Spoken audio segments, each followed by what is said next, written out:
The discerning hiker just dropped me off. Good morning. This is, I'm just gonna guess, but I think day 17.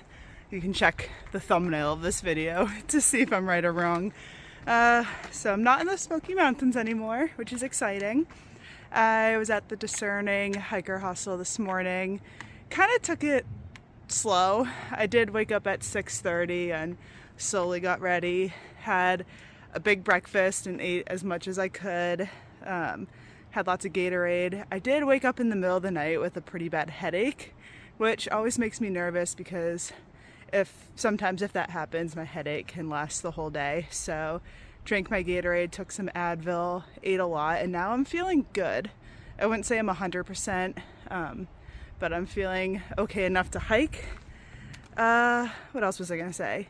Yeah, I also woke up in the middle of the night and I heard a giant storm. Like, the wind was insane, and I think it rained the whole time I was sleeping, but the weather is fine right now. And that made me really happy that I wasn't in my tent last night, because there's a lot of blowdowns. Just driving from the hostel to the trailhead, there were a lot of trees down, a lot of sticks in the road. I've seen like branches and stuff over the trail so far. It's been almost a mile, so that could have been pretty dangerous. So I didn't know that storm was happening, but I'm glad I was in a hostel while that all went down.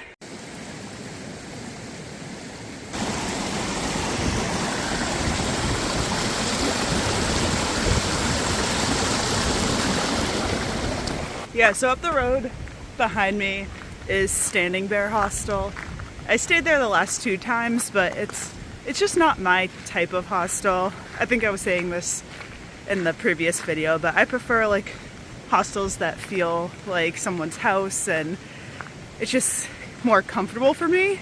And Standing Bear, I think, is more of like a rustic party hostel with just not much there, just like a couple of bunks in a room with no heat or AC and just a fire ring that people hang around. And that's a lot of people's type of hostels, just not mine. So everyone's different. I'm glad I went to the Discerning Hiker last night and I was able to get a ride into town and McDonald's and have a nice bed with like sheets to myself and a nice private bathroom, and I am not mad with my decision there. Also, now that I just passed Standing Bear, I get to go to the next map of my Far Out app. So if you're not familiar, Far Out is the app that like 99% of hikers use for trail information and navigation, and it's divided up into different sections, and the first section ends at Standing Bear. So I get to switch over and see a new section of trail now. And so now you can see in the app that the next 4.5 miles are going to be uphill until I get to Snowbird Peak. So that's going to be a little tiring.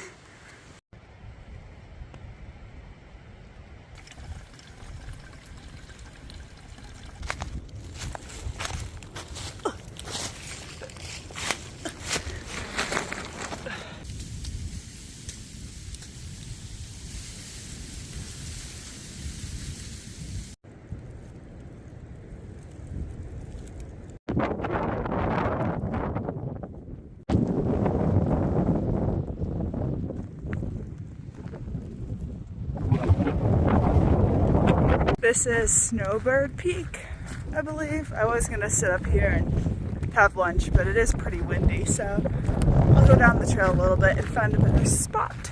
Sometimes the trail is like so thin that I have trouble finding a spot to sit down and have lunch, because I don't want to like sit in the middle of the trail just in case someone comes walking up. So it's 11:48 right now. And if I don't find anywhere by noon, then maybe I'll do just that. All right, that's a good tree for a lunch break.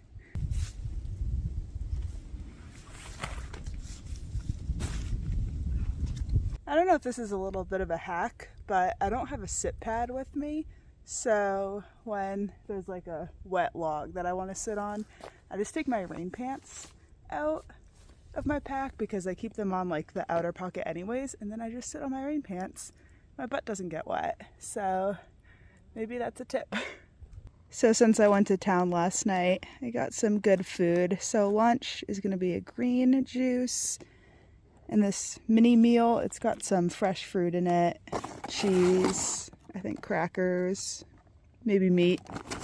I always get comments about how I only eat junk food out here, but I do try every now and then. Just keep in mind, you're not seeing every single thing I eat.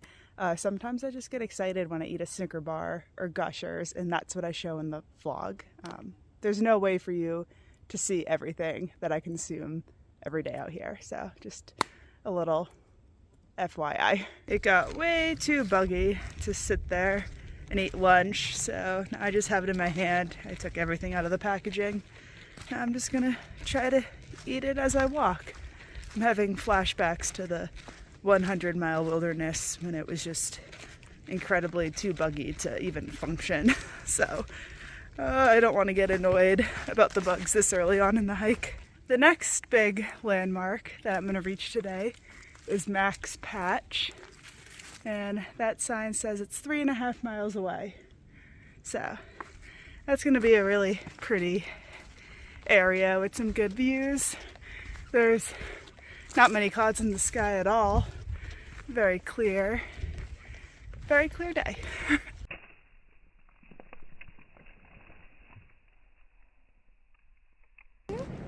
I just got a little bit of trail magic on Max Patch Road.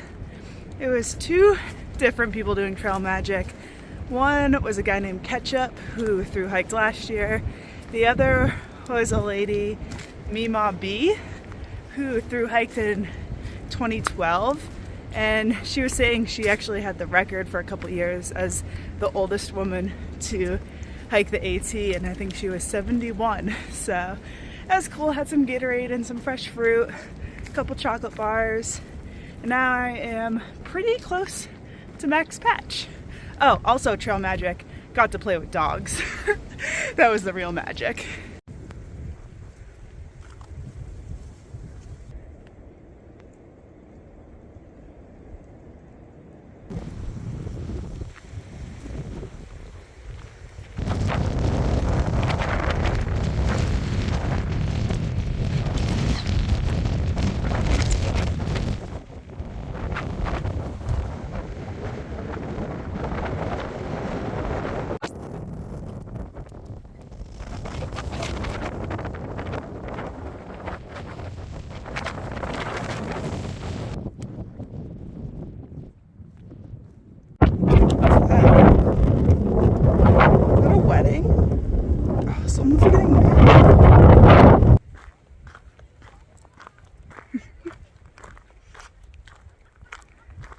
Congratulations to the newlyweds. All right, that was actually super quick. That went by really fast. I couldn't really do much or say much up there because that was some of the most intense wind I've ever felt while hiking. That was actually on par for like when I did the Prezzies, the last Thru-Hike I did. But how neat was it that someone was getting married up there? They were kind of on the side of the mountain, so it wasn't too windy. And then actually the second I walked by, they all cheered, and I think that was the moment they were pronounced married. So it was fun. There's a shelter 1 mile away and there's a shelter 6 miles away. Right now it's 4 o'clock. I'm gonna go for it. I'm gonna go to the later one, even though I'm gonna get there pretty late. I've done 15 miles, so if I do 6 more, it'll be a 20+ mile day, which is what I want out here. I want to push myself and do 20-mile days, so I think I'm going to be really excited about that. But first I have another one of these little meal things. Gonna fuel up and then head down and hike.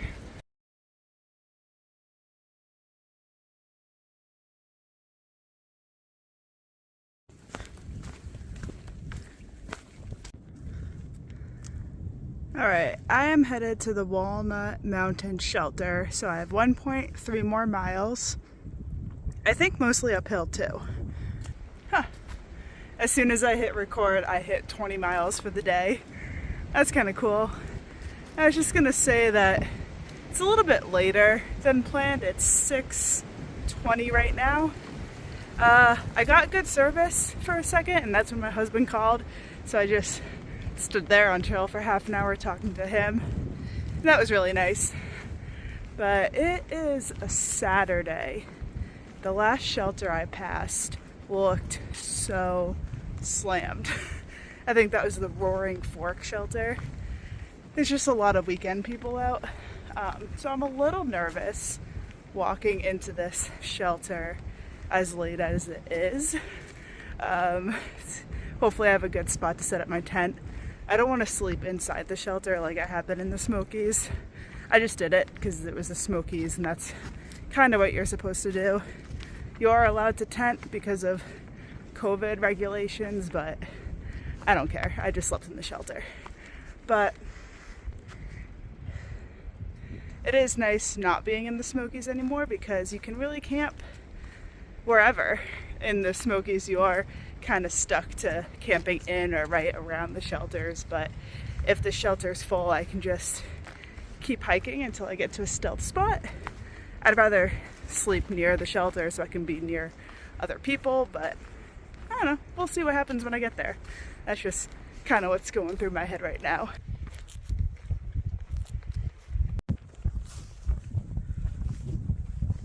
Oof. So I just set up camp. I'm a little bit away from the shelter, but I can still see it. And there's food cables, so once I'm done cooking dinner, I can hang my food. But yeah, set up my tent, sleeping pads in there, sleeping bags in there, all my clothes are in there. It's pretty buggy, so I think I'm just gonna make a dehydrated meal as quick as I can, eat a bunch of snacks until I'm stuffed, and then lay in my tent. That's the plan for the night. Okay, the water's boiling. This is what I'm having for dinner, of course. I also wanted to show this thing, which is really neat. So I was at the Deserting Hiker Hostel this morning, actually, and I was cleaning my stove while I was packing everything up. And I was telling the guy there, I was like, I started making oatmeal in the morning, and now my pot's always dirty. I usually always just boil water in it, but now I'm actually cooking in it. And he brought out a basket full of these little scrubbing things, and he said his mother-in-law makes them so he can hand them out to hikers so they can help clean their pots. And I think it's perfect. I actually wish I had something like this, and it weighs virtually nothing. And he said I was the first hiker to take one, and that makes me so happy. So I'm gonna be carrying this all the way till Katahdin. All right. Just about done with everything. Now I can get in my tent. I was saying earlier that it's Saturday and the last campsite had dozens and dozens of tents set up, but this campsite is like pretty empty. I only see 2 tents, and that's definitely the emptiest campsite I've slept at this whole trail so far. There were a ton of people in the Smokies, and we're all doing very similar mile days, so I don't know where everyone else is. I only saw like 1 thru-hiker on the trail today, which is weird. But anyways, I'm gonna put everything in my tent now. I'm in my tent for the night. Apparently I said something controversial in one of my videos when I said that I was watching Survivor in my tent before I fell asleep. That's normal for me. A lot of people are saying that like I shouldn't be watching TV in the woods, but I just want to put a message out that everyone hikes for different reasons. I'm not someone who's hiking to get away from society and to live off grid and just like not be connected to the outside world. Watching Survivor is something that I do normally at home. It's literally like the only TV show I watch week to week when it's on. So being able to watch Survivor is just like a little bit of normalcy for me out here, and I don't want to deprive myself of being able to watch Survivor just because I'm through hiking the Appalachian Trail. So I'm still doing things that I would do at home, like watching Survivor, and it's fun for me. And that's just something that I want to put off in my videos, that I'm out here to have fun. If I made myself not watch Survivor, I wouldn't be having fun. So I don't really want to address the trolls. I just want to put the message out that this is my through hike. This is what I choose to do with my time. And if I'm in my tent at 8 o'clock and I'm not tired until 10, like, I need something to do. I need something to pass the time. Not every campsite is going to have service. I'm not going to be able to do this all the time. But when I do have service, I get excited and I get to have some like me time and watch my shows, and that's exciting for me. So with that said, I have service and I'm gonna watch some TV until it's time to fall asleep, because I don't want to fall asleep too early, because I want to sleep until like, I don't know, 7 or whenever the sun comes out. I don't want to fall asleep at 7 p.m. and then be like up and ready to go at 5. So I hope that makes sense. And I'm gonna do that, fall asleep eventually, and then see you tomorrow. So good night.